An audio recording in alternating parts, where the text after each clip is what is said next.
ನಿಮಗೆ ಮನಸ್ಸಲ್ಲಿ ಏನೇ ಪ್ರಶ್ನೆ ಬಂದರೂ ಎಐ ಬಳಿ ಉತ್ತರ ಕೇಳ್ತೀರಾ? ಎಐ ಜೊತೆ ಫೀಲಿಂಗ್ಸ್ಗಳನ್ನು ಶೇರ್ ಮಾಡ್ಕೊಳ್ತೀರಾ? ಹಾಗಾದರೆ ಸ್ವಲ್ಪ ಎಚ್ಚರ. ಯಾಕೆ ಅಂತ ಹೇಳ್ತೀವಿ, ಈ ಸ್ಟೋರಿ ನೋಡಿ. ಇವತ್ತಿನ ಡಿಜಿಟಲ್ ಯುಗದಲ್ಲಿ ಯಾವುದಾದ್ರೂ ಅನುಮಾನ ಅಥವಾ ಪ್ರಶ್ನೆ ಬಂದರೆ ಸಾಕು, ಸೀದಾ ನಮ್ಮ ಫೋನ್ ತಗೊಂಡು ಗೂಗಲ್, ಚಾಟ್ ಜಿಪಿಟಿ ಇಲ್ಲ ಇತರ ಬೇರೆ ಎಐ ಸಾಧನಗಳತ್ತ ಮುಖ ಮಾಡುವ ಅಭ್ಯಾಸ ಹೆಚ್ಚಾಗಿದೆ. ಮಾಹಿತಿ ಕ್ಷಣಾರ್ಧದಲ್ಲಿ ಸಿಗುವ ಈ ಸೌಲಭ್ಯ ಜನರ ದಿನನಿತ್ಯದ ಜೀವನವನ್ನು ಸುಲಭಗೊಳಿಸುವುದರ ಜೊತೆಗೆ ತಂತ್ರಜ್ಞಾನದ ಮೇಲಿನ ಅವಲಂಬನೆಯನ್ನು ಕೂಡ ಹೆಚ್ಚಿಸಿದೆ.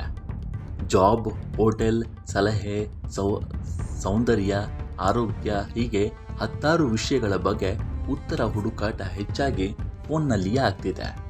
ಅದರಲ್ಲೂ ಚಾಟ್ ಜಿಪಿಟಿ ಬಂದಮೇಲೆ 1 ಸೆಕೆಂಡ್ ಕೂಡ ನಾವು ತಲೆಯನ್ನು ಉಪಯೋಗಿಸದೆ ನೇರವಾಗಿ ನಮ್ಮ ಪ್ರಶ್ನೆಯನ್ನು ಚಾಟ್ ಜಿಪಿಟಿಗೆ ಹಾಕಿ ಉತ್ತರವನ್ನು ಕಂಡುಕೊಳ್ತೇವೆ.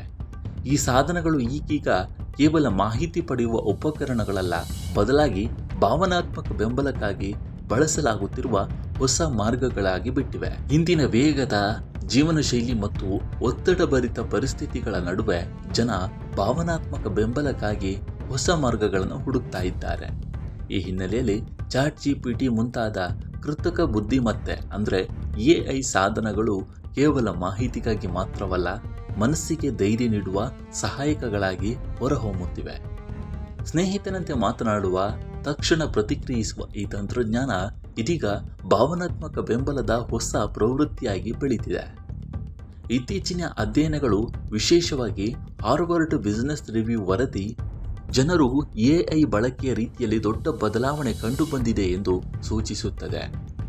ಮೊದಲು ಐಡಿಯಾ ಉತ್ಪಾದನೆ ಅಥವಾ ಉತ್ಪಾದಕತೆಗಾಗಿ ಬಳಸಲಾಗ್ತಾ ಇದ್ದ ಎಐ ಈಗ ಭಾವನಾತ್ಮಕ ಬೆಂಬಲ, ಆತ್ಮ ಪರಿಶೀಲನೆ ಮತ್ತು ಹೆಚ್ಚಾಗಿ ಥೆರಪಿಯಾಗಿ ಬಳಕೆಯಾಗ್ತಿದೆ. ಆರ್ಥಿಕ ಒತ್ತಡ, ಏಕಾಂತ ಮತ್ತು ಅನಿಶ್ಚಿತತೆಯ ನಡುವೆ ಜನ ತಮ್ಮ ಸಮಸ್ಯೆಗಳನ್ನು ನಿರ್ಭಯವಾಗಿ ಹಂಚಿಕೊಳ್ಳಲು ಎಐಯನ್ನು ಸುರಕ್ಷಿತ ಸ್ಥಳವಾಗಿ ಕಾಣ್ತಿದ್ದಾರೆ. ಕೆಲವರಿಗೆ ಮನಸ್ಸು ಸರಿ ಇಲ್ಲದಿದ್ದಾಗ ಮೊದಲು ನೆನಪಾಗೋದೇ ಎಐ ಆಗಿದೆ. ಎಐ ಬಳಕೆದಾರರಿಗೆ ತಮ್ಮ ಭಾವನೆಗಳನ್ನು ಗುರುತಿಸಲು, ಸರಳ ಪರಿಹಾರ ಮಾರ್ಗಗಳನ್ನು ಸೂಚಿಸಲು ಮತ್ತು ತಾತ್ಕಾಲಿಕವಾಗಿ ನೆಮ್ಮದಿ ನೀಡಲು ಸಹಾಯ ಮಾಡುತ್ತೆ. ಕೆಲ ಸಂದರ್ಭಗಳಲ್ಲಿ ಇದು ಸಂಕಷ್ಟದ ಸಮಯದಲ್ಲಿ ಭಾವನಾತ್ಮಕ ಸ್ಥಿರತೆ ನೀಡುವ ಸಾಧನವಾಗುತ್ತೆ. ಆದರೆ ಮನೋಚಿಕಿತ್ಸಕಿ ಆಶಾ ಮೆಹ್ರಾ ಅವರ ಪ್ರಕಾರ ಎಐ ಬಳಸುವ ವಿಧಾನ ಕೆಲವೊಮ್ಮೆ ಬಳಕೆದಾರರ ನಂಬಿಕೆಗಳನ್ನು ಪ್ರಶ್ನಿಸುವ ಬದಲು ಅವುಗಳನ್ನು ಮತ್ತಷ್ಟು ಬಲಪಡಿಸುತ್ತೆ. ಇದು ಕ್ಷಣಿಕವಾಗಿ ಸಹಾಯಕವಾಗಿದ್ದರೂ ಆಳವಾದ ಆತ್ಮ ಪರಿಶೀಲನೆಗೆ ಅಡ್ಡಿಯಾಗಬಹುದು ಎಂದಿದ್ದಾರೆ. ಎಲ್ಲದಕ್ಕೂ ಎಐ ಬಳಿಯ ಉತ್ತರ ಕೇಳುತ್ತಾ ಇದರ ಮೇಲೆ ಅತಿಯಾಗಿ ಅವಲಂಬಿತರಾದರೆ ಇದು ಹೊಸ ಸಮಸ್ಯೆಗಳನ್ನು ಉಂಟು ಮಾಡಬಹುದು. ನಿರಂತರವಾಗಿ ಭರವಸೆ ಪಡೆಯುವ ಅಗತ್ಯ, ಹೊರಗಿನ ದೃಢೀಕರಣದ ಮೇಲಿನ ಅವಲಂಬನೆ ಮತ್ತು ಸ್ವತಃ ಭಾವನೆಗಳನ್ನು ನಿರ್ವಹಿಸುವ ಸಾಮರ್ಥ್ಯ ಕಡಿಮೆ ಆಗುವ ಅಪಾಯಗಳಿವೆ.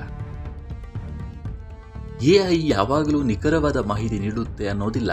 ವಿಶೇಷವಾಗಿ ಮಾನಸಿಕ ಆರೋಗ್ಯದಂತಹ ಸೂಕ್ಷ್ಮ ವಿಷಯಗಳಲ್ಲಿ ತಪ್ಪಾದ ಅಥವಾ ಅಪೂರ್ಣ ಸಲಹೆಗಳು ಸಮಸ್ಯೆಯನ್ನು ಮತ್ತಷ್ಟು ಗಂಭೀರಗೊಳಿಸಬಹುದು ಅಂತಾರೆ ಮಾನಸಿಕ ತಜ್ಞರು.